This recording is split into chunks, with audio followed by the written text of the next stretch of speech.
What's up, guys? I've been away for a week. Got busy, but I wanted to get back on the videos. I've got a couple messages and comments about, do I throw an Alabama rig or an umbrella rig? The answer is yes, I do. Here in the Midwest, being a tournament angler, not that we're forced to throw it, but if we want to compete through the months of November going into April, when that water's 50, 40, 50 degrees, we have to, the guys that are winning are throwing it. So we spend a lot of time throwing it in the winter months. Just and like I said, just in the Ozark area is where I am. But that being said, I want to make a 3 or 4 video deal on what I use and the styles and the heads and the swim baits and blah blah blah. So I guess first, for anybody that doesn't know what an Alabama rig is, here they are. There's many shapes and sizes of Alabama rigs out there. The minute Paul Elias won, Mans was the first. I think his name was Andy Poss, maybe. Anyways, that's who kind of originated it. And after Elias won, it blew up where everybody was making them. And in the first couple of years, every one of them was good. And then I think a lot of these big reservoir fish or big lake fish got immune to it. So now we have to play with them just like everything else. No different than a suspended jerkbait color or a crankbait color. Everybody and their brother throws a citrus shad deep diving crankbait. So they get immune to it, and you have to start tweaking them a little bit with different colors. It's no different than an umbrella rig. So, but this first little episode, I was just going to talk about heads, not jig heads, but just different Alabama rigs and everything. So there's 3 different types. You have your lead, which is something, I think this is a Berkeley, and this is a no-bladed rig.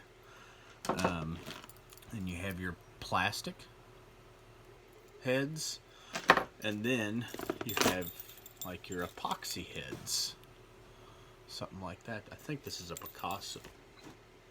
But so the 3 different heads, I prefer an epoxy or a plastic head, and the reason being is I can balance it is a little bit better if where I don't know what a lead head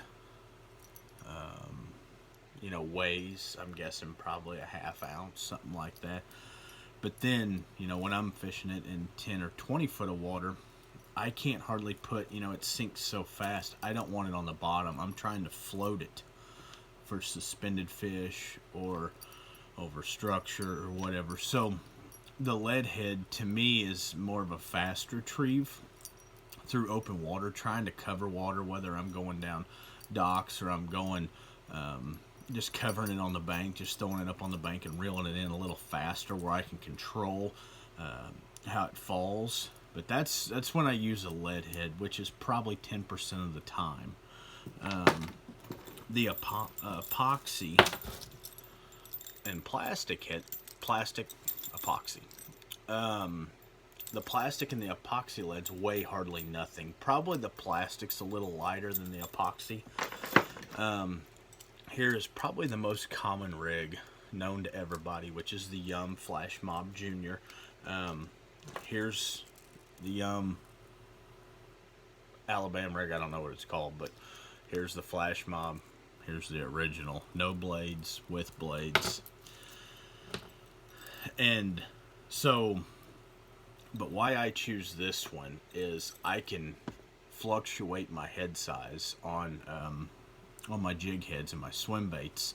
I like the plastic one because it weighs nothing, so I can put all my weight on my jig heads, whether I'm using a 16th ounce, an 1/8 ounce, a 1/4 ounce, a 3/8 ounce, or whatever. I can fluctuate my weight a lot better and control the depth, you know. So if I'm in 20 foot of, say I'm in 30 foot of water, and them fish, I just scan them with my Humminbird fish finders.